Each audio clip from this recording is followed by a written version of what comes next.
Hello everyone first आपण क्षमा मागि नौ कहीं बहुत दिन है ब्लॉग कर पारि नथिली तो आज जेहेतु टिके टाइम है तो ये आपण ब्लॉग टाक जमा भी स्किप करेंगे लास्ट जाए देखिए। आपण मैंने तो जानते आज चिता लगी अमावस्या तो मुझे जल्दी उठी पड़ी और बाहर को आसिक देखे तो बहुत जोर वर्षा आसला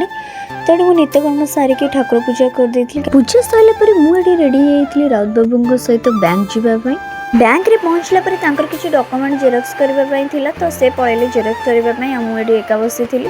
तो से आसिला पर हम बैंक रो काम सारी के घर को घर पई भी किसी जळखिया नै की पळे आसीथिलु खाइसला पर लंच प्रिपरेशन ने लागि जायथिले ससुमा तांको मुट के हेल्प करूथिली दीपर रो खाइबा खाइसलबा पर मुट के रेस्ट नैथिली एंड उठला पर मु तो पूरा सरप्राइज हे गई काहे कि ना मो भाई आसला आ से आसीबो बोली मते किछि भी कहि नथिला तो से जहाँ भी हो ताको देखी तो बहुत खुशी भी संध्या होता मु रोसई घर को पड़े आसली दिन में गेंडा मान पूजा कर पिठा लगी थाए तो सहीटा को चितू अमावस्या कहुए तो से मुझे पिठा करदे आ सासू मैंने जाइए पानी पकईवाई खाइबार सासूमा हाथ तैयारी स्पेशल डोसा और चटनी करदे